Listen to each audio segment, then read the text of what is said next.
Hello बच्चों, good morning. पाठ 2 में प्रश्न संख्या व्याकरण प्रश्न संख्या 2 तक हमने कर लिए थे और इसके पीछे के क्वेश्चन आंसर भी मैंने करवा दिए। तो आपने ये सारे कर लिए होंगे, ठीक है। अब आपने अगर ये नहीं किए हैं तो कर लीजिए। और आज हम प्रश्न संख्या 3 से, ठीक है, व्याकरण में प्रश्न संख्या 3 निम्नलिखितेषु शब्देषु संधि नाम निर्देश सहितम संधि विच्छेद प्रदर्शित करेंगे, ठीक है। तो इसमें तीसरा प्रश्न है जिसमें हमको पद दिए हैं और इनके संधि विच्छेद करके और संधि का नाम लिखना है। तो इसमें सबसे पहले है कुतो अत्र, ठीक है। कुतो अत्र, इसका विच्छेद कैसे हो जाएगा? ओ की जो मात्रा है उसका लोप हो जाएगा और उसकी जगह विसर्ग लग जाएगा, तो कुतः प्लस अत्र हो जाएगा। संधि कौन सी है? विसर्ग और पररूप संधि है। फिर है व्याकुलश चलित, ठीक है, व्याकुलश चलित। तो इसमें श का लोप हो जाएगा और व्याकुल और उसके साथ विसर्ग लग जाएगा, व्याकुलः चलितः। कौन सी संधि है? विसर्ग संधि। फिर है अप्येवम, ठीक है। तो इसमें य का लोप हो जाएगा, ठीक है, और अपि बन जाएगा। जो अप्येवम है इसमें य का लोप होकर और ये अपि बन जाएगा और ये यम जो है उसकी जगह एवं आ जाएगा। तो ये क्या बन जाएगा? अपि एवं। इसका विच्छेद क्या हो जाएगा? अपि एवं। और ये कौन सी संधि है? यण संधि। फिर है प्रतिकारश्चिंत चिंत्यताम, ठीक है, प्रतिकारश्चिंत्यताम। तो इसमें प्रतिकार अलग हो जाएगा और चिंत्य ताम अलग हो जाएगा और प्रतिकार के साथ विसर्ग लग जाएगा, तो ये प्रतिकारः बन जाएगा। तो यहाँ पर विसर्ग सत्व संधि है, ठीक है ना। फिर है सर्वे रेक चित्ती भूय, ठीक है, सर्वे रेक चित्ती भूय। इसमें सर्वे अलग हो जाएगा और एक चित्ती भूय अलग हो जाएगा, ठीक है ना। सर्वे अलग हो जाएगा, विसर्ग आ जाएगा यहाँ पे, तो ये विसर्ग सत्व है, ठीक है। फिर उसके बाद है सुदूरान जाला प हार कान, ठीक है ना, सुदूरा जाला प हार कान। तो इसमें अब इसमें 2 जगह विच्छेद होगा, ठीक है। यहाँ पर क्या हो जाएगा? सुदूरात, ठीक है, ये बीच में जो ज है वो हट जाएगा, सुदूरात। फिर जाला, तो जाला का जाल हो जाएगा, जाल। और ये जो आ की मात्रा है ये अ में बदल जाएगी, तो ये क्या बन जाएगा? अपहार कान, ठीक है ना। तो क्या हो जाएगा? इसके 3 विच्छेद होंगे, सुदूरात, जाल, अपहार कान, ठीक है। और कौन सी संधि है यहाँ पे? व्यंजन और दीर्घ संधि दोनों है, ठीक है, व्यंजन और दीर्घ दोनों संधि है। फिर इसके बाद चौथा प्रश्न है अधस्तनेषु पदेषु नाम निर्देश सहितम समास विग्रह विधेय, ठीक है ना। अब इन पदों में क्या करना है? समास विग्रह करके लिखना है, ठीक है। यहाँ पर 2 शब्द को जोड़कर लिखा गया है, उन शब्दों का विग्रह करना है, समास विग्रह करना है। समास की परिभाषा क्या है? 2 या 2 से अधिक सार्थक शब्दों के मेल को समास कहते हैं, ठीक है। तो यहाँ पर जो सामासिक पद दिए गए हैं इन पदों का हमें विग्रह करना है। तो पहला है, जैसे उदाहरण दिया है गोदावरी तीरे, ठीक है। गोदावरी क्या है? नदी है, एक नदी का नाम है। तो गोदावरी तीरे यानी गोदावरी के तीरे। तो इसका संस्कृत में समास विग्रह क्या होगा? गोदावर्याः तीरे, ठीक है, गोदावर्याः तीरे यानी गोदावरी के तीरे। और समास कौन सा हो गया? षष्ठी तत्पुरुषः समास, ठीक है। फिर दूसरा है अनिष्ट दर्शनम, ठीक है। तो इसका समास विग्रह क्या होगा? अनिष्टम च तत् दर्शनम। और समास कौन सा लग जाएगा यहाँ पे? कर्मधारय समास, ठीक है। फिर है अनभिमतम, ठीक है, अनभिमतम। तो न अभिमतम, ठीक है ना। तो यहाँ पे न्यंज तत्पुरुष समास है, ठीक है। कौन सा समास है? न्यंज तत्पुरुष समास है।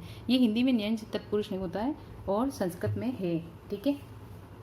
फिर है सपरिवारः, ठीक है। तो यहाँ पर आगे उपसर्ग शब्द लगा है, सपरिवार यानी परिवार के सहित। तो इसका समास विग्रह क्या होगा? परिवारेण सहितम यानी परिवार के साथ, परिवारेण सहितम, ठीक है, परिवारेण सहित यह सह। तो यहाँ पर अव्ययी भाव समास भी है और बहुब्रीहि समास भी है, ठीक है। फिर है निर्जनम। तो निर्जनम का समास विग्रह क्या होगा? निर्गता जना यस्मात् तत्वनम जननाम अभाव। ठीक है, निर्जन का क्या होगा? यहाँ पर नि उपसर्ग लगा है और निर्जन का मतलब ऐसे स्थान जहाँ पर कोई नहीं जाता है। निर्गता जना यस्मात् तत्वनम, ऐसा वन जहाँ कोई इंसान या मनुष्य नहीं जाता है, या जननाम अभाव, जहाँ पर लोगों का अभाव है। तो यहाँ पर बहुब्रीहि व अव्ययभाव दोनों समास है। ठीक है, निर्गता जना यस्मात् तत्वनम, तो ऐसा वन जहाँ लोग नहीं होते हैं, तो ये बहुब्रीहि का हो गया। और जननाम अभाव, लोगों का अभाव, ये अव्ययभाव हो गया।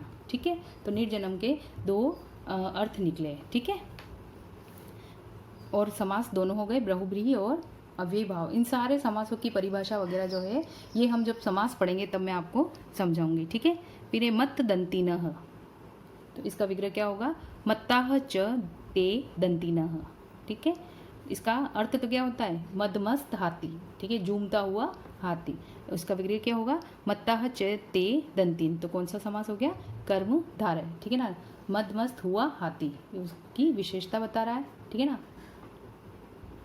फिर है अविचारितम। ठीक है, तो अविचारितम का मतलब आगे अ लगा है तो न विचारितम, यानी बिना विचार किए हुए।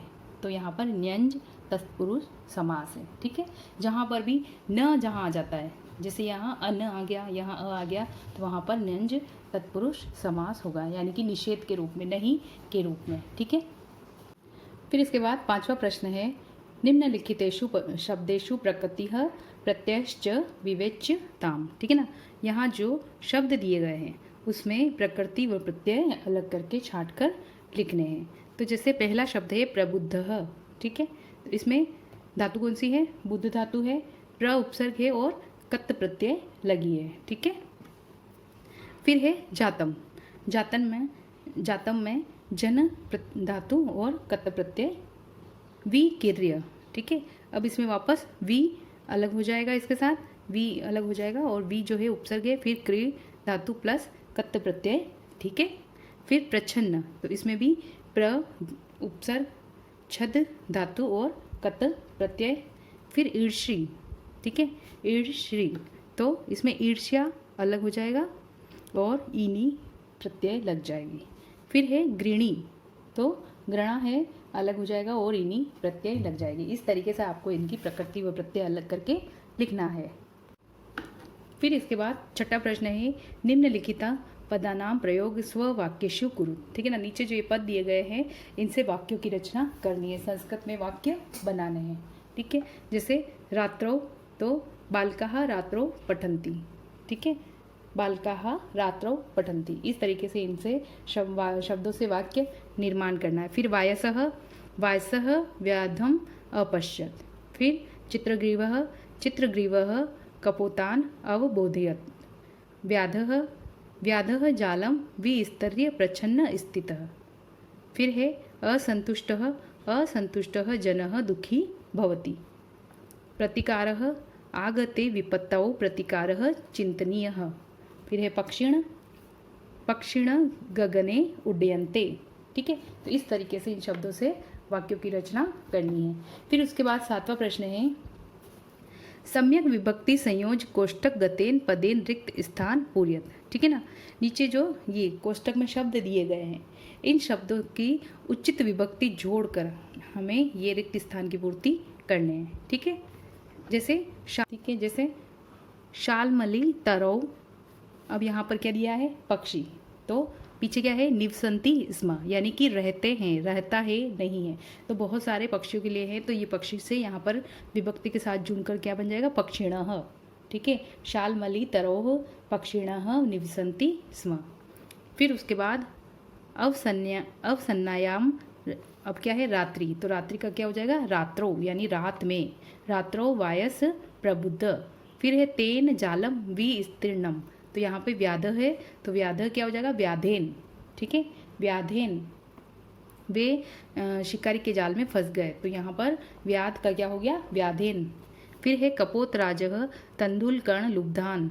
ठीक है, अब यहाँ पे कपोत है तो कपोतान अकथ्यत, यानी कि कपोतराज ने जो चावल के कणों के लोभी कबूतरों से कहा। ठीक है ना, कपोतान यानी कबूतरों से कहा। फिर है सर्व, ठीक है, यहाँ पर क्या है, सर्व शब्द है, तो यहाँ पर क्या हो जाएगा, सर्वे, ठीक है। सर्वे कपोता तत्रोपविष्टः, सभी कबूतर वहाँ बैठ गए। फिर है अल्पनाम अपि वस्तुनाम संहति कार्य साधिका, वस्तु का क्या हो जाएगा, वस्तुनाम, वस्तुओं से, छोटी छोटी वस्तुओं से, ठीक है ना, कार्य, बड़े बड़े कार्य को साधा जा सकता है। छोटी छोटी वस्तुओं से और एकता से बड़े बड़े कार्य को साधा जा सकता है, तो वस्तु का क्या हो गया, वस्तु नाम। स व्याधः जालापहारकान तान अवलोक्य पश्चात धावनम अकरोत्, ठीक है ना, तो तद का यहाँ पर जो है विभक्ति अलग होकर ये क्या बन जाएगा, तान बन जाएगा, तद से तान बन जाएगा, ठीक है। ये आपके व्याकरण के सारे प्रश्न हैं जो आपको कॉपी में करने हैं, ठीक है। और इसके बाद कल हम दूसरा पार्ट पढ़ेंगे। तो पार्ट के सारे प्रश्न कंप्लीट हो गए हैं और ये आपको कॉपी में सारे प्रश्न कर लेने हैं, ठीक है ना। व्याकरण के भी कॉपी में ही करने हैं, प्रश्नों के साथ ही उनके बाद में कर लेने हैं सारे प्रश्न उत्तर।